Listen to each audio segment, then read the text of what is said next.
Weekly update.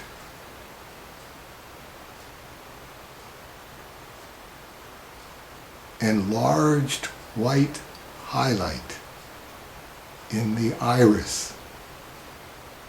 Special edition. Friday, July 23rd. Okay, part 2 of When Did You Stop Reading Cerebus? And we're going to do a spoiler alert because page 51 of the 51-page essay reads as follows. If you don't want to spoil for you, just turn me off right now. So, I reread Cerebus right through to see how it stands up. Some of it I liked, some of it was heavy going, some of it was horrible. The bits I remember being good were good. A lot of the bits I remembered being bad were much better than I remembered them being. And I thought that was very fair of him to admit to that, particularly reading Going Home, the F. Scott Fitzgerald pastiche. He really didn't like the first time through, and then reading it all in one go, and that many years later went, no, this is actually pretty good. It is difficult to read. It needs to be compared with difficult novels, Ulysses or Gravity's Rainbow. And he footnotes that one.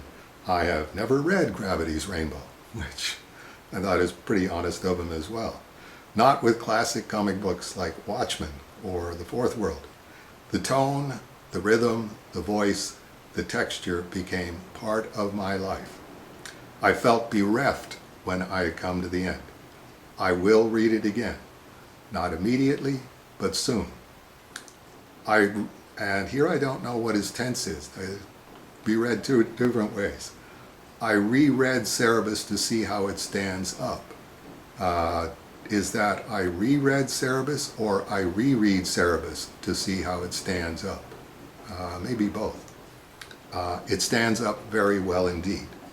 So again, I will take that as high praise from someone who has followed my work since he was just a little gaffer.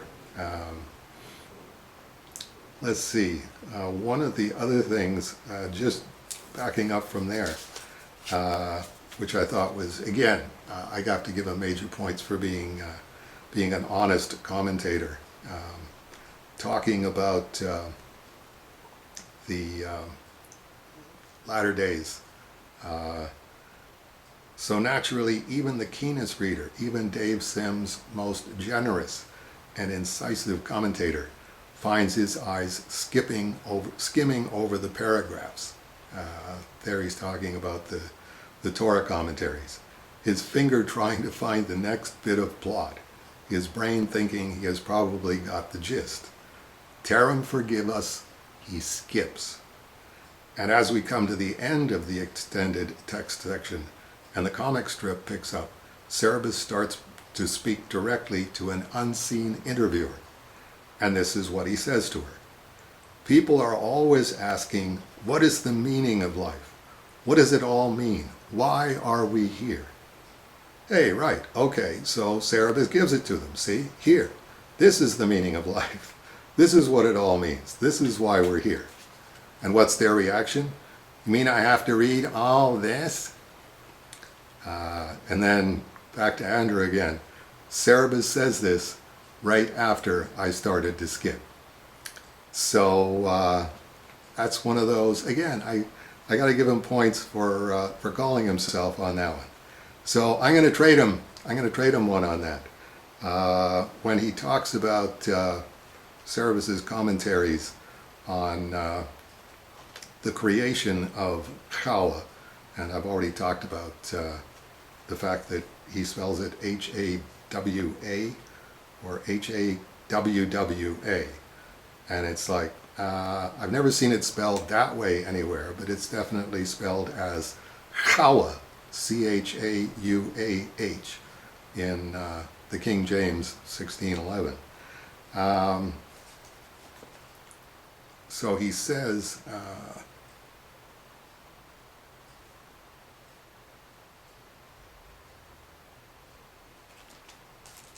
Did I cover it up here?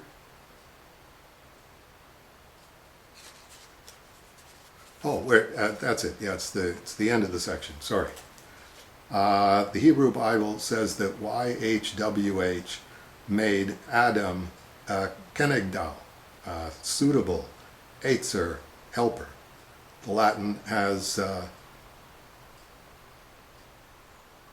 adiatorium, similum, a suitable helper. The Greek has, I can't read the Greek, a helper according to him.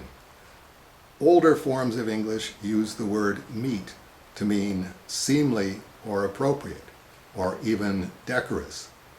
And Desdemona says, "It is meet that I be used so. It is appropriate to treat me like this." Octavius tells Pompey that it is meet, fitting that they should talk before they fight. We still occasionally use the word help as a noun to refer to an employee or servant. So God makes Adam a help meet for him. Modern translations render the expression a helper suitable for him, a helper fit for him, a helper comparable to him, a helper corresponding to him, a helper who is just right for him, a helper as his complement, a helper compatible with him. Sim pretends that he doesn't know what help meet means because the actual translation, that men and women complement and are compatible with each other, would undermine his whole case. He must be aware of different translations because he pedantically calls Eve Hawa, Hawwa, even though he is working from the English text. Well, you know, when you're translating Hebrew into English, you translate it into a given number of letters, and I don't see why you would change the letters. But that's backing away from my central point, which is I didn't intentionally ignore that.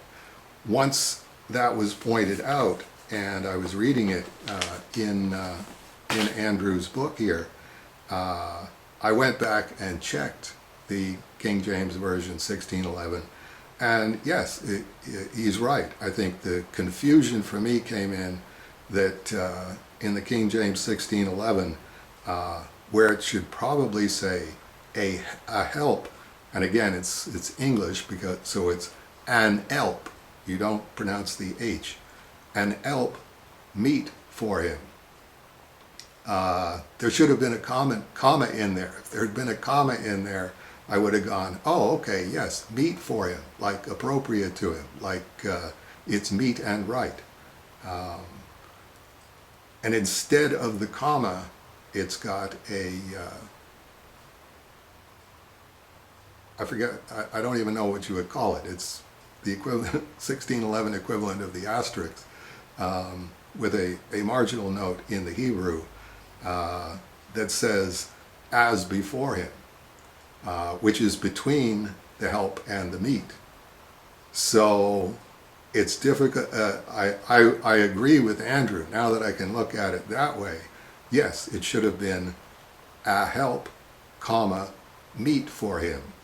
But where it's got the asterisk indicating that the words would go, it can either be read as an as before him, meet for him, which would be an interesting thing to discuss it at length. What does it mean if it's an as before him, meet for him?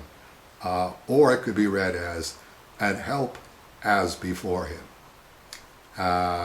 So, like I say, I wanted to at least acknowledge that no, I wasn't being intentionally thick there. I really didn't see that was what it was saying. But I definitely acknowledge that is the case now. So maybe we should hold up the back cover. There's Andrew at the top, and there's a Cerebus stuffed doll that really rivals the official Cerebus Muppet for size, if nothing else, that a college friend of his put together for him back in his college days, and which I assume that he still has. So Definitely recommended. I can't find an email address or any contact info or where you can find it online. I would assume if you just type in "when did you stop reading Cerebus" as a search term, it'll probably take you right there. But if it doesn't take you right there, we do have David Birdsong on permanent standby here at A Moment of Cerebus. David, please let people know where you found this, how much it cost, and how you managed to get a copy, and dealer's quantities and whatever else. So thank you very much, Andrew, for performance above and beyond the call of duty. That here it is, another book about the 6,000-page graphic novel and about its author, and this is now part of the permanent record. And if you're inclined to buy it and inclined to read it, I would definitely recommend it. Okay, and that was 10 minutes and 50 seconds. Oh, nobody's going to watch this one. Anyway, thank you for tuning in, and I hope we'll see a bunch of you again next week.